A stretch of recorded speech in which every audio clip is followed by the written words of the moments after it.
পরম করুণাময় আল্লাহ তাআলার প্রতি লাখো কোটি শুকরিয়া আদায় করছি। আজকে আমার দল আমাকে 5 বার নমিনেশন দিয়েছে। 2006, 2008, 2008-এর আরেকটি 9-এর উপনির্বাচন, 18 সালের নির্বাচন আর এবারে নির্বাচন। প্রতিকূল পরিস্থিতির কারণে জনগণের ভোটের অধিকার ছিল না বিধায় পার্লামেন্টে আসতে পারি নাই। আজকে নতুন সংসদ সদস্য হিসেবে কথা বলার সুযোগ পেয়েছি। আমি শ্রদ্ধার সাথে স্মরণ করছি বহুদলীয় গণতন্ত্রের প্রবক্তা, স্বাধীনতার ঘোষক শহীদ রাষ্ট্রপতি জিয়া রহমানকে। আমি শ্রদ্ধার সাথে স্মরণ করছি মাদার অফ ডেমোক্রেসি, বাংলাদেশের রাজনীতিতে এমন এক মহিষী নারী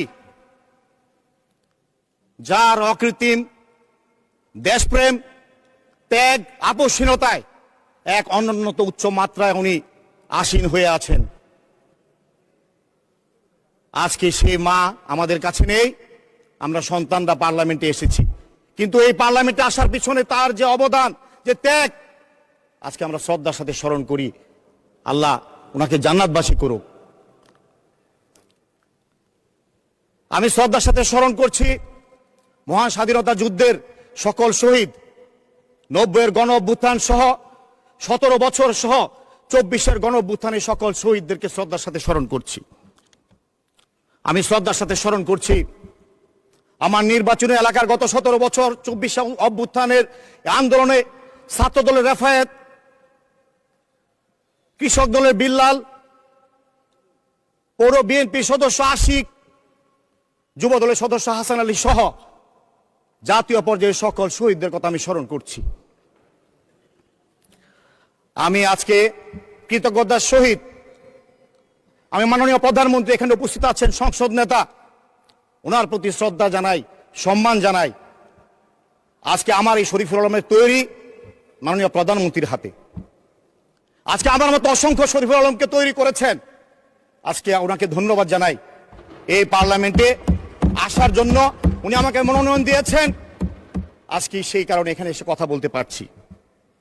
আমি আমার নির্বাচনী এলাকার ভৈরব কুলিয়ারচর কিশোরগঞ্জ 6-এর সকল স্তরের জনগণ, নারী পুরুষ, সনাতন ধর্মাবলম্বী, প্রবাসী ভাইরা সহ ভোটার বিন্দু সবাইকে অভিনন্দন জানাই, যাদের অকৃত্রিম ভালোবাসার সমর্থনে আজকে আমি এই পার্লামেন্টে কথা বলতে পারছি।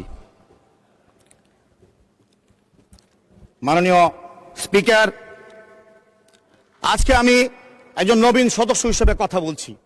এই পার্লামেন্টে আমরা অনেক কিছু শিখছি, অনেক কিছু দেখছি। আজকে মাঝে মাঝে বিরোধী দলের পক্ষ থেকে অনেকগুলো কথা যখন শুনি, মনে হয় জাতীয়তাবাদী দল যেন নতুন করে জন্ম হয়েছে। মনে হয় আমাদের কোনো ইতিহাস, ঐতিহ্য, কোনো অবদান আমাদের মাঝে নেই। আমি তাদেরকে আজকে কয়েকটি বিষয় আমি অবগত করে দিতে চাই। যে মহিষী নারীর কথা আমি একটু আগে বলে গেলাম, তার পূর্বে আরেকজন ক্ষণজন্মা পুরুষ ছিলেন, শহীদ রাষ্ট্রপতি জিয়া রহমান। স্বাধীনতার ঘোষণা থেকে শুরু করে নিজে সক্রিয়ভাবে যুদ্ধে অংশগ্রহণ করেছেন। পরবর্তী সময়ে দেশের সফল রাষ্ট্রপতি হিসাবে বাংলাদেশকে নেতৃত্ব দিয়েছেন। ওই আমলকে বলা হয় বাংলাদেশের সরকারি যে সমস্ত সরকার দেশ শাসন করেছেন সেই যুগকে বলা হয় স্বর্ণযুগ। পরবর্তী সময়ে আমাদের নেত্রী দেশনেত্রী বেগম খালেদা জিয়া একজন গৃহিণী থেকে শুরু করে পরবর্তীতে দলের দায়িত্ব নিয়েছেন। উনি নিজের জীবন বিপন্ন করেছেন, দিনের পর দিন, রাতের পর রাত হাসপাতালের বেডের মধ্যে জীবন মৃত্যু সন্ধিক্ষণে ছিলেন। শুধু একটা উদাহরণ আমি বলতে চাই।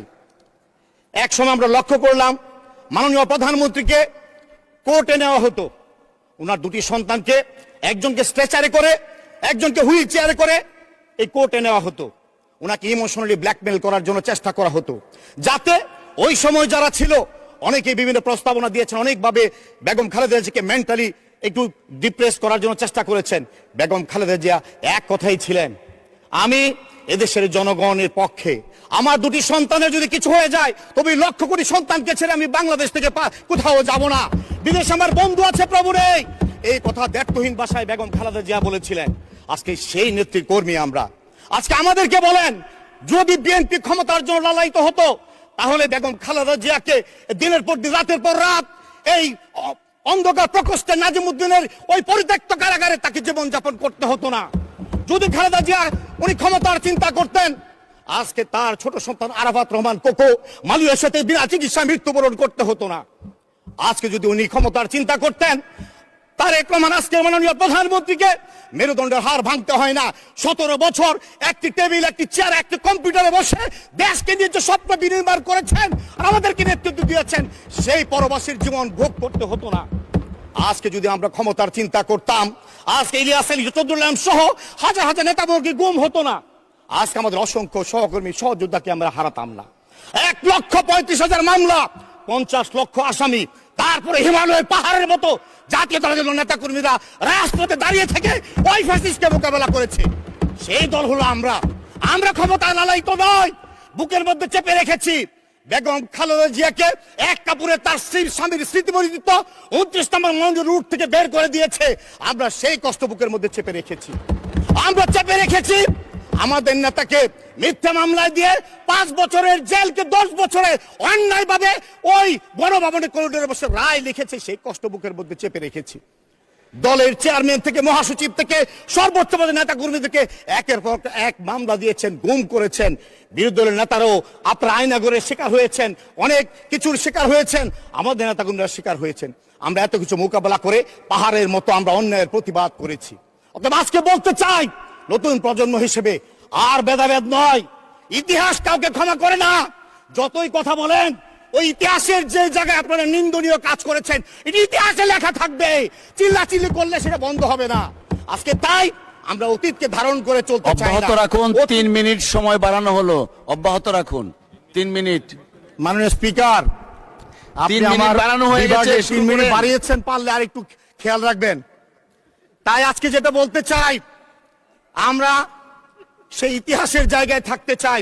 ইতিহাস কখনো মিথ্যা হয় না, ভুল হতে পারে না। অতএব নিন্দনীয় যে জায়গায় আপনারা যে সেই সময় কাজ করেছেন সেটা লিপিবদ্ধ থাকবে।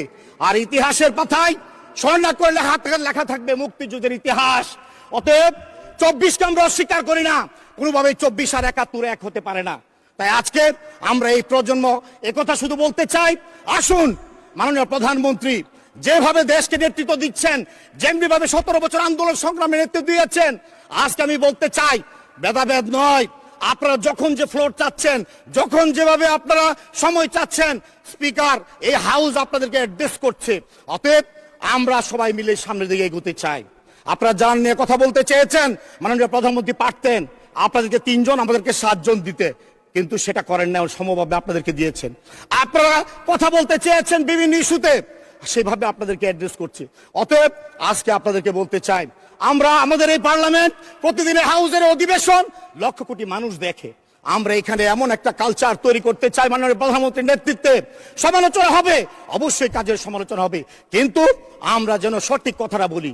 এই যাবৎকালে 2 মাস 11 দিনের সরকারের এমন ঐতিহাসিক কর্মকাণ্ড মাননীয় প্রধানমন্ত্রী করেছেন, এই ব্যাপারে তো একটা ধন্যবাদ আপনারা ওনাকে দিলেন না, একটা কথাও তো আপনারা বলেন নাই।